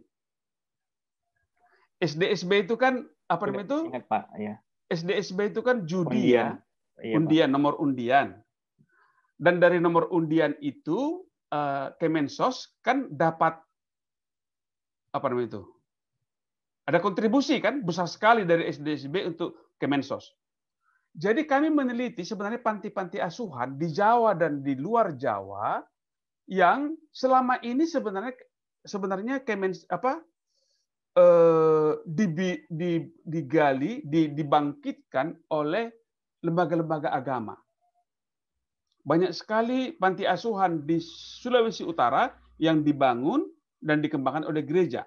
Di Jawa Tengah itu dibangun oleh Muhammadiyah, dibangun oleh NU dan segala banyak panti asuhan, banyak sekali. Dan itu karena itu dibangun oleh lembaga-lembaga agama ini, maka warga setempat itu sangat bertanggung jawab terhadap panti asuhan itu. Memberikan sumbangan dengan rutin dan segala macam. Ketika SDSB ada, pemerintah punya banyak sekali duit. Semua panti asuhan dikasih santunan yang luar biasa besarnya, jauh lebih besar ketimbang yang didapat oleh panti asuhan itu dari infak dan segala macam dari warganya. Akibatnya apa? Panti asuhan bilang kita nggak perlu lagi sumbangan dari warga, kita sudah dapat bantuan dari Kemensos. SDSB tutup sekitar tahun 80, hampir tahun 90 sekian. SDSB tutup. Lalu repotlah semua repot semua panti asuhan untuk kembali menggalang dana dari warga. Dan susah kan, sudah 20 tahun nggak pernah nyumbang. Lalu kita bilang, salah satu kesimpulan bahwa kebijakan Kemensos ternyata sudah mengurangi soal modal sosial. Kan begitu. Marah itu orang Kemensos kepada saya. Nggak pernah ada pemerintah yang menzolimi masyarakatnya katanya. Jadi marahin tuh ketika seminar itu, padahal dananya saya ketika itu banyak proyek dengan Balitbank SOS. Dimarahin saya itu. Tapi saya bilang, ini perspektif dari kaum kritis. Nggak apa-apa, tapi ya akhirnya mereka mengakui juga bahwa kita, akhirnya kesimpulannya kan kita perlu hati-hati dalam memperlakukan, mempergunakan apa istilahnya itu, modal sosial itu. Jangan sampai kebijakan kita justru merusak modal sosial, gitu. Tapi tahun berikutnya saya mesti dikasih proyek kok, nggak langsung dipecat saya dari situ. Gitu, Mas. Pak. Tapi kalau umpamanya saya mencak-mencak di kantor kalian, brengsek kalian semua orang Kemensos, barangkali tahun depannya nggak dikasih lagi saya. Soal gaya aja itu.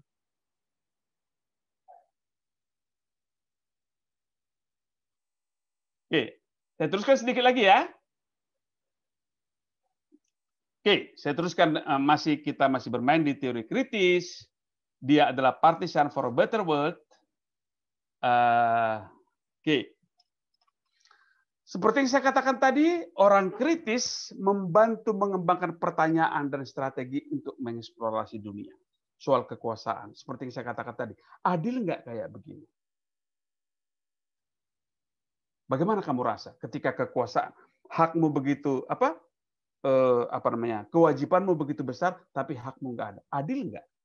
Dan itu ada pada persoalan-persoalan ekonomi, soal gender. Tadi Anda sudah berbicara soal diskursus, siapa yang menguasai media, gitu. Itu berlaku untuk masalah-masalah ras, ideologi, agama. Ini paling banyak lagi tadi. Makasih tadi sudah diutarakan bagaimana soal tafsir-tafsir agama banyak menjadi sangat bias laki-laki karena yang banyak menjadi ahli tafsir adalah laki-laki. Soal kelas, soal pendidikan, macam-macam yang kita bisa bongkar lewat teori kritis ini. Jadi kalau Iwan Fals nyanyi bongkar, ya itu pakai teori kritis itu. Baik.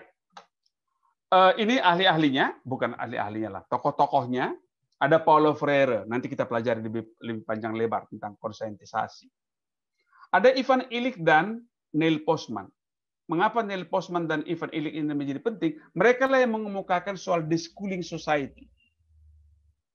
Masyarakat, jangan pakai sekolah lah, karena sekolah itu sangat otoriter. Sekolah itu, apa kata guru, itu paling benar. Walaupun gurunya brengsek, ya kalau udah kata guru udah betul lah itu. Maka itu orang dua ini bilang ada soft revolution, perlu revolusi karena sekolah kita sudah sangat berkuasa. Ada Gramsci. Gramsci itu konsepnya tentang hegemoni. Siapa yang punya kekuasaan? Siapa yang punya memegang kebenaran dalam banyak komunitas? Tokoh-tokoh agama, tokoh adat, guru itu menjadi pemegang-pegang hegemoni. Ada kaum-kaum feminis, ada gerakan lingkungan. Ini juga adalah orang-orang yang gerakan-gerakan yang pertama sekali mempergunakan teori kritis. Baik, saya teruskan sekarang dengan yang keempat kita pelajari bersama, yaitu kajian bersama. Ini datang dari John Heron. Saya tidak tahu sudah berapa di antara Anda yang pernah misalnya ikut melakukan PRA atau RRA, Rural Rapid Appraisal, atau Participatory Rural Appraisal. Oke, misalnya nggak tahu saya dari antara kalian ber-16 ada nggak yang sudah pernah melakukan ini? Misalnya ketika kita melakukan transek, kan ketika melakukan transek itu kan kita mengajak masyarakat melintas di sebuah kebun, lalu meminta ini tanamannya namanya apa, gunanya apa, siapa yang punya, bagaimana mengusahakannya dan segala macam. Sebenarnya yang sedang meneliti siapa di situ? Penelitinya apa masyarakatnya? Masyarakat. That's it. Maka itu Heron bilang bahwa sebenarnya ketika Anda melakukan participatory research, itu adalah kegiatan yang melibatkan 2 orang peneliti. Yang meneliti masyarakatnya, Anda cuma nyatat.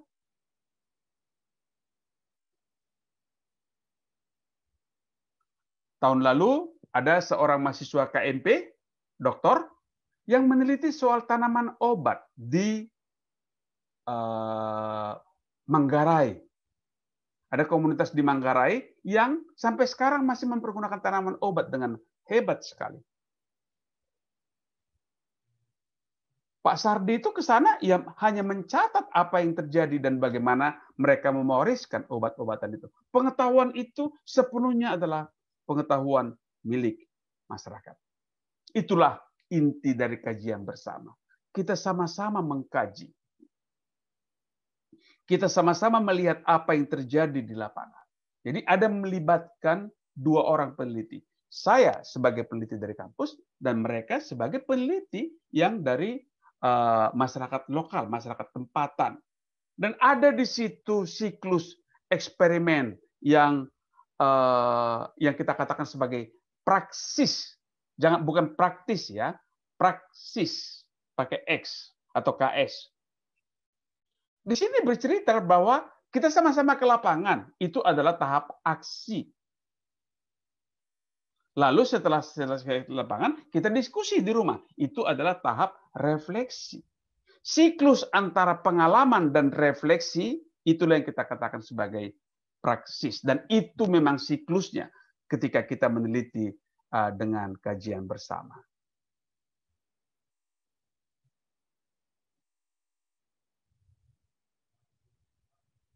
Jadi, kedua-duanya adalah peneliti.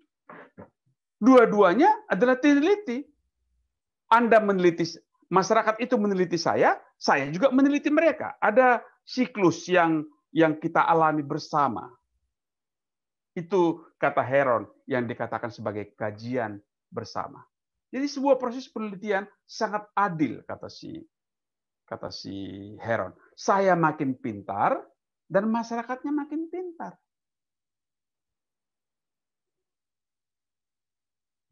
Biasanya kalau kita meneliti, kan kitanya makin pintar kan? Kalau masyarakatnya kan enggak kan? Kita tanyain, kita bikin wawancara, kita sebarkan kuesioner. Habis itu kita pulang, paling kita kasih gula sekilo, lalu kalau tempat yang merokok, rokok 3 batang per orang gitu. Itu saja keuntungan mereka. Penelitinya pulang jadi master, masyarakatnya cuma dapat gula sekilo. Tapi kalau di sini, kalau kita melakukan kajian bersama, hasilnya bukanlah seorang peneliti yang semakin pintar. Warga juga harus semakin pintar. Itu kata Heron sebagai siklus dari kajian bersama.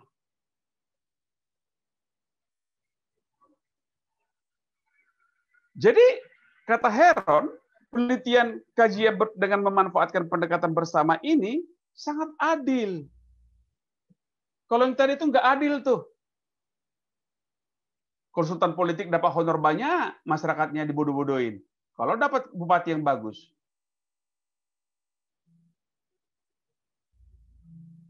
Nggak adil tuh. Inilah yang adil, karena dia makin pintar dan saya makin pintar. Peneliti makin pintar, warga desanya makin pintar juga. Di situ tidak ada misinterpretasi dan tidak ada misrepresentasi. Dan kedua-duanya makin pintar. Itu yang paling penting. Ada personal transformation dan ada social transformation. Yang paling seru yang pernah saya lakukan untuk penelitian partisipatoris ini adalah penelitian untuk transmigrasi. Saya nggak tahu, ada nggak masih di antara Anda yang tahu program transmigrasi yang besar-besaran dilakukan ketika Orde Baru.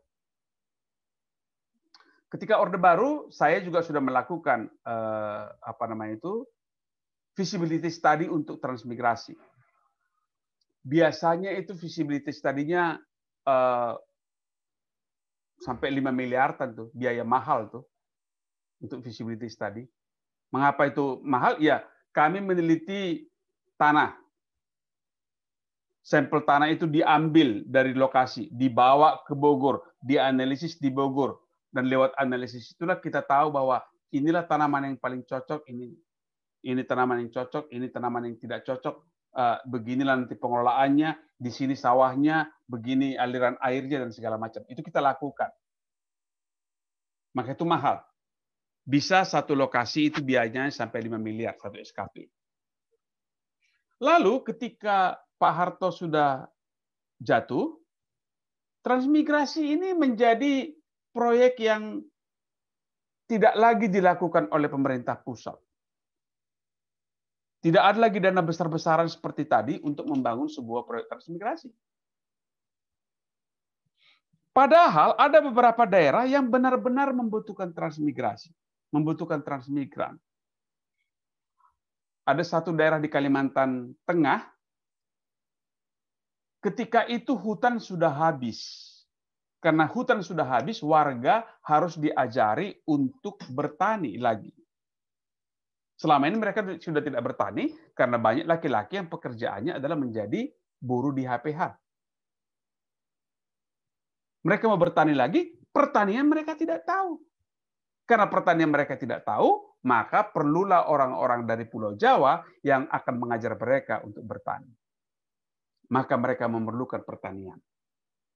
Mereka memerlukan transmigran. Lalu datanglah ke IPB. Pak, begini, tolong bikinkan visibility study. Berapa duit kalian? 200 juta. Biasanya visibility study yang kita lakukan itu 5 miliar. Sekarang jadi 200 juta. Anda bisa bayangkan. Tetapi kita ngobrol-ngobrol di Fakultas Pertanian ketika itu, bahwa kawan-kawan yang sudah terbiasa dengan cara positivistik membuat visibility study bilang begini, kita nggak usah bikin kayak gitu Pak Ju, katanya. Kita bikin yang lebih sederhana saja. Oke, bagaimana caranya itu? Oke, kami dari agronomi dan dari tanah tahu ada yang namanya tanaman indikator. Tanaman indikator itu, siapa dari Anda orang pertanian pasti tahu itu, kalau tanaman A tumbuh baik, maka tanaman C juga tumbuh dengan baik. Itu indikatornya. Jadi kita nggak perlu analisis tanah, yang kita perlu tahu adalah ada nggak di situ tanaman indikator. Kalau tanaman indikatornya ada, berarti tanaman itu bagus. Jadi demikian juga dengan orang yang orang tanah, kita juga cari tanaman indikator. Begitu juga dengan orang yang orang pengairan, bagaimana segala macam, gitulah. Lalu saya yang biasanya memplot-plot di sini pemukiman, di sini ini begini, mulailah bekerja dan melakukan participatory research selama sekitar 2 minggu di situ, dari satu pemukiman ke satu pemukiman lain, dan kita bisa melihat, Anda kan tahu bahwa biasanya pemukiman di Kalimantan itu adalah sepanjang sungai.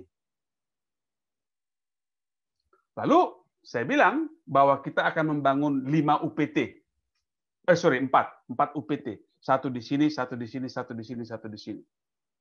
Dan kemudian dilakukan transmigrasi lokal. Transmigrasi lokal itu adalah orang desa yang ditempatkan di antara orang-orang transmigran itu. Lalu hebatnya transmigrannya bilang, penduduk lokalnya bilang, jangan begitu Pak. Jangan bikin pola yang lama. Jadi bagaimana? Kita bikin saja satu pusat fasilitas umum di tengah-tengah. Di situ dibangun SMP, di situ dibangun sekolahan, di situ dibangun lapangan olahraga dan segala macam. Mereka, transmigran itu hidup di antara kami saja, Pak. Dibikin perumahan di kampung-kampung kami. Dengan cara seperti itu, kami akan lebih mudah belajar pertanian mereka. Biasanya transmigran di sini, pertaniannya di sono, gitu. Jadi jauh mereka belajarnya. Sekarang kalau dengan cara seperti itu, kami akan dengan mudah belajar dari mereka.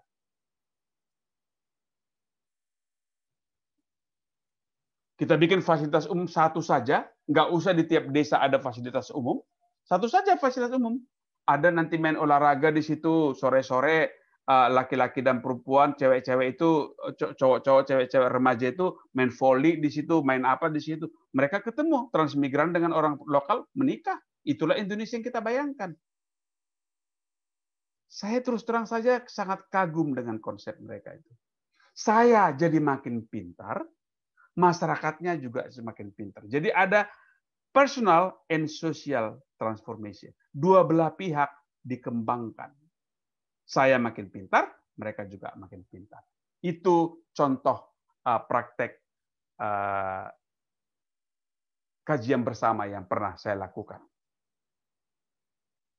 Jadi bukan saya saja yang mendapat transformasi. Mereka juga. Nah, ini sangat saya anjurkan untuk dilakukan juga oleh kawan-kawan di KMP. Misalnya, sering sekali KMP itu, bukan hanya KMP, di banyak penelitian ilmu sosial lah, datanglah bab strategi atau bab model yang sepenuhnya Anda hasilkan sendiri. Yang menurut saya itu sangat positivistik. Yang sangat sangat menganggap bahwa Anda paling hebat gitu. Padahal barangkali, dan saya yakin itu warga desa itu punya kearifan sendiri yang tahu bagaimana mereka harus diperlakukan. Untuk itulah perlu menurut saya dilakukan kajian bersama. Jadi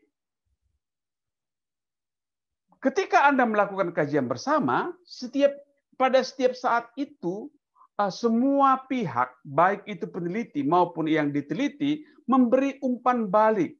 Ada kaitan dengan teori? Ada.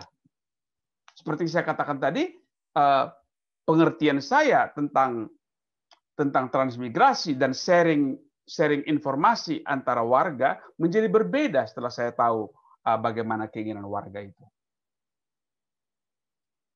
Dan itu bisa dilakukan dengan co-counseling. Saya tidak tahu berapa di antara Anda penggemar film psikologi misalnya. Kalau dulu psikolog yang positivistik itu kan begini. Datanglah pasien yang punya persoalan, lalu disuruh baring. Kamu cerita apa masalahmu, bla bla bla bla bla bla bla. Kemudian setelah 1 jam si psikolog ini akan datang dengan nasihat-nasihat, lakukan ini, lakukan ini, lakukan. Itu sangat positivistik. Beritahu masalahmu, lalu aku akan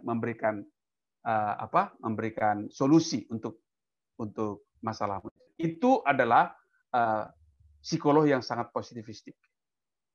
Kalau Anda lihat film-film sekarang, ada yang namanya co-counseling. Co-counseling itu, ya semua orang yang mempunyai masalah itu duduk sama-sama. Ada film siapa itu? Anger Management. Oh, saya suka marah-marah. Nama saya Juara Lubi. Saya marah-marah. Saya menghindari dengan cara seperti ini. Si B cerita, saya menghindarinya dengan cara seperti ini. Mereka lah yang sama-sama menyelesaikan masalah mereka. Bukan psikolognya.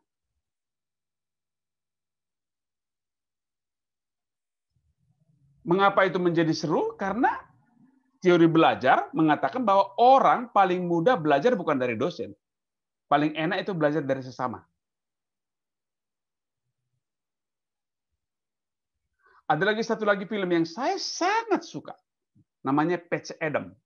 Silakan nanti tonton di YouTube.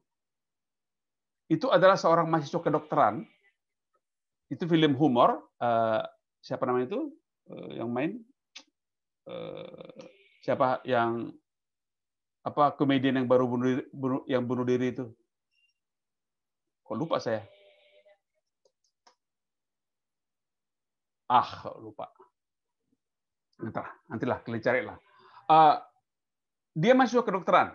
Dia bilang yang paling tahu soal penyakitnya adalah orang pasien itu sendiri, bukan dokter. Kan beda ya kalau Anda pergi ke dokter. Dokternya positivistik. Tadi, Pak. Ya? Robin Williams ya, Pak? Robin Williams, betul. Robin Williams, betul. Ada filmnya Patch Adams. Bagus sekali itu film. Jadi kalau dokter positivistik kan begitu ya. Anda pergi ke kantor ruang prakteknya, lalu diketuk-ketuk perutmu sebentar, diambil stetoskopnya, Anda dianggap objek, lalu keluarlah resepnya. Anda bayar dia 200.000 kalau dia spesialis. Itu pendekatan positivistik. Robin Williams bilang nggak seperti itu. Kita semua adalah orang sakit dan kita paling tahu bagaimana mengatasi kesehatan kita. Lalu pendekatannya adalah ngobrol. Rumah sakit dia itu adalah rumah sakit yang di mana orang yang sama penyakitnya ngobrol. Sama saja dengan kalian lah. Seandainya kita kuliah di Bogor, saya yakin itu kalian kumpul. Udah aku kemarin sakit perut begini. Oh aku dulu sakit perut, obatnya begini loh yang aku bikin. Sakit, kita saling mengobati. Itulah yang namanya kajian bersama. Ada fungsi dokter.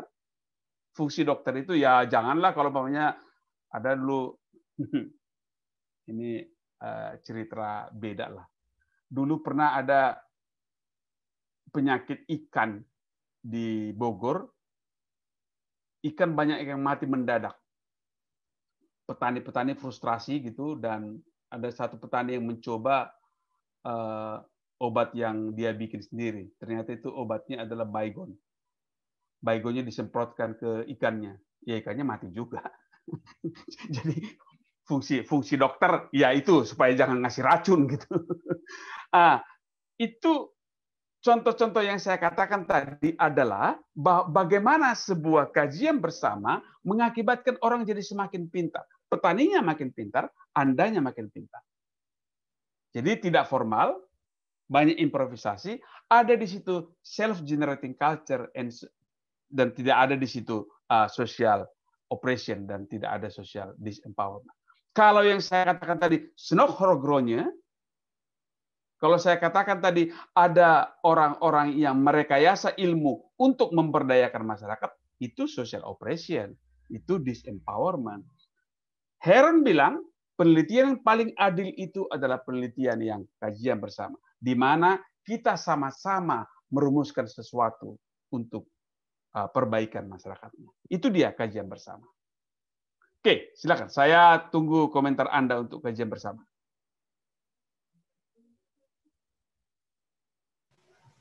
Tunggu. Iya, silakan.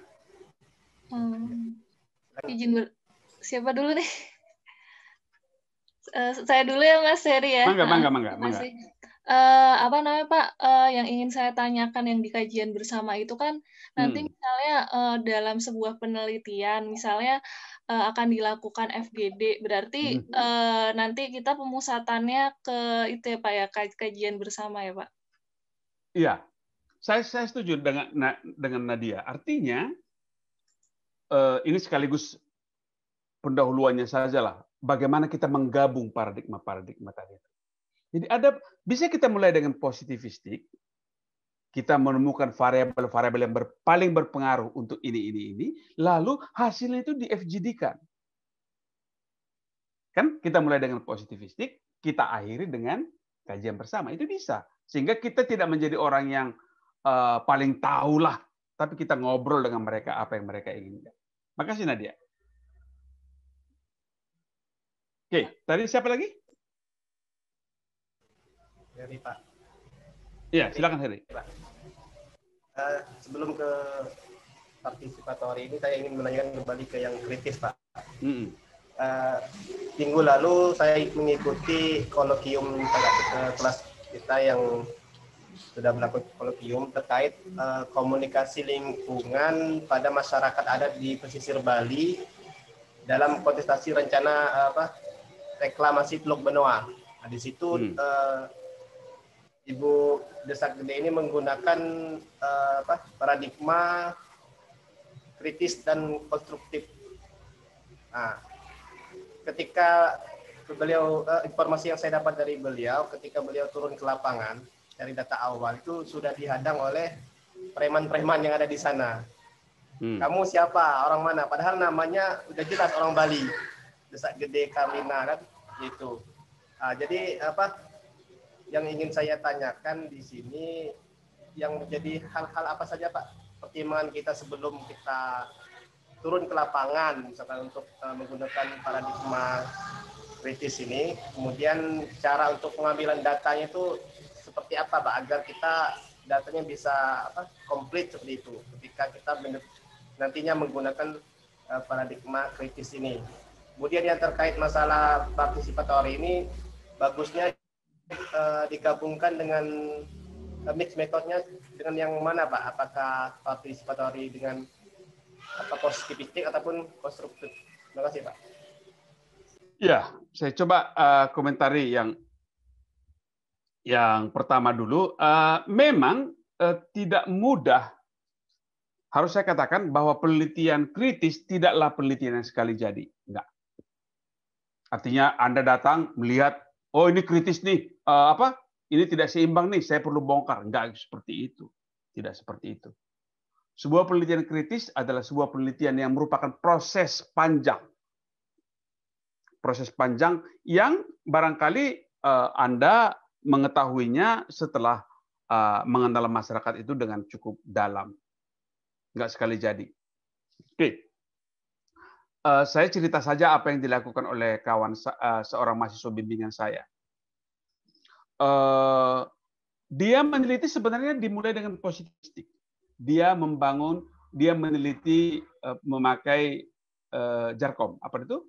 Network analysis. Tahu ya network analysis ya? Dengan network analysis, dia meneliti sebuah komunitas pemelihara ikan di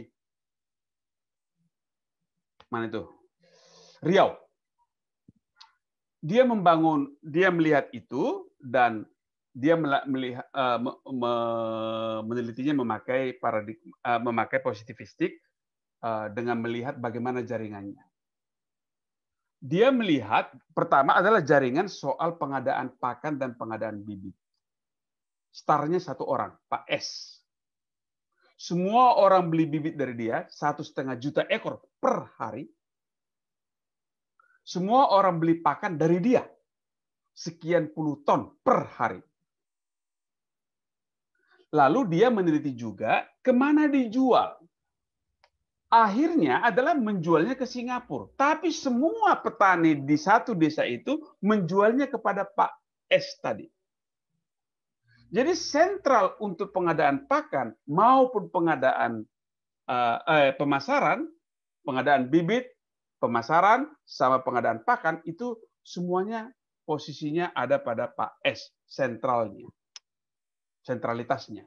Sentralitas paling tinggi ada pada Pak S tadi itu. Lalu dia mulai berhitung berapa untungnya. Kalau dari satu bibit dia dapat Rp100 per hari, Rp100 kali 1,5 juta ekor satu hari, Anda bisa hitung sendiri. Kemudian dia jual pakannya ke hasilnya ke Pak X juga, lalu Pak S itu mengekspornya ke Singapura, berapa untungnya satu hari? Kalau 1,5 juta ekor per hari bibit, itu pasti hasilnya paling sedikit 1 juta satu hari. Anda bisa hitung, kalau dia dapat Rp1.000 satu hari, per kilo, dia dapat 1 miliar per hari. Jadi, dia mulai berhitung, dia teruskan dengan kritis. Jadi sudah lama bergaul dengan komunitas ini, dimulai dengan kritis. Kenapa harus ke Pak S semuanya? Kenapa kalian tidak lakukan sendiri? Oh, kami nggak bisa. Kenapa nggak kalian bikin kooperasi? Kenapa nggak? Mulailah ada proses-proses pemberdayaan. Jadi saya ingin mengatakan bahwa kritis bukanlah penelitian yang sekali jadi. Ada proses yang panjang untuk itu. Bisa dimulai dengan positivistik dan kemudian meneruskannya dengan hal-hal yang lebih memberdayakan masyarakat. Ada ketidakadilan dilihatnya di situ.